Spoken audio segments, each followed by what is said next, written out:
In one of the recent services, I mentioned this picture, and I think it's so good that it bears repeating.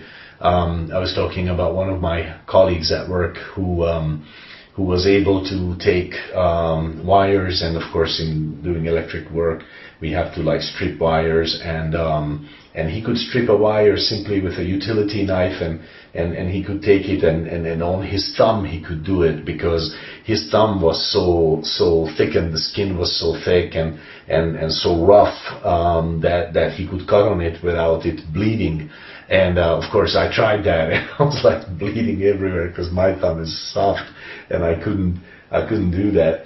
But so he could do something that I couldn't do because his thumb was very rough and tough. But also I could do something that he couldn't do. I could take my phone, I could put my thumb on it, and it would open, and he couldn't do that. He said, he was laughing, he showed me, he puts it on and he doesn't recognize it's a finger, he doesn't recognize it's a fingerprint, of course, and his fingerprint would change every day because of the cuts.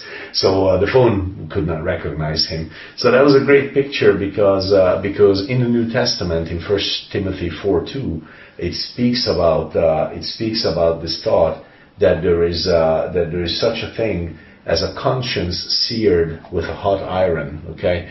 And that means that a conscience of a believer or an unbeliever, it is so hurt by constantly being neglected or shunned or quieted, that eventually a certain area sort of burns out and the conscience doesn't complain. Like a thief will never have a problem thieving. He actually, of course in the court when he's caught, he's weeping, but don't believe it for a second. He doesn't believe he's doing anything wrong. Why? Because his conscience it's like the picture is like you put a branding iron on a cow, and where you burn him, of course the skin becomes unfeeling, and that's what happens. And I can do this. I can harden some things in my life so that I could do things that others cannot.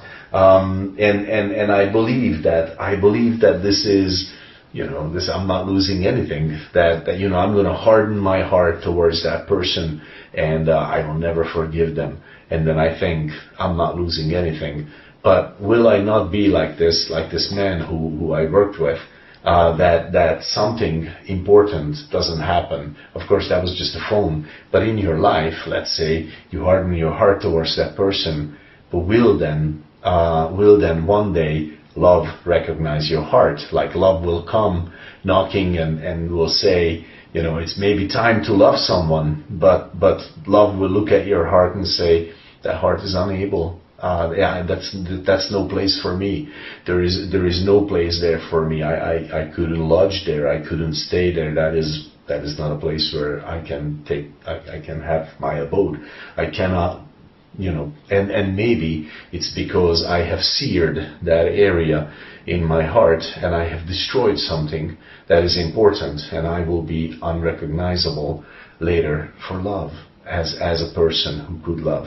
Of course, I'm using a lot of pictures, but just think of that. That is a powerful challenge for our hearts. How do we think, and how do we harden ourselves, and is it worth it in the long run? God bless you, and consider that thought. I'm sure that started the gears moving, and please don't stop. God bless your day.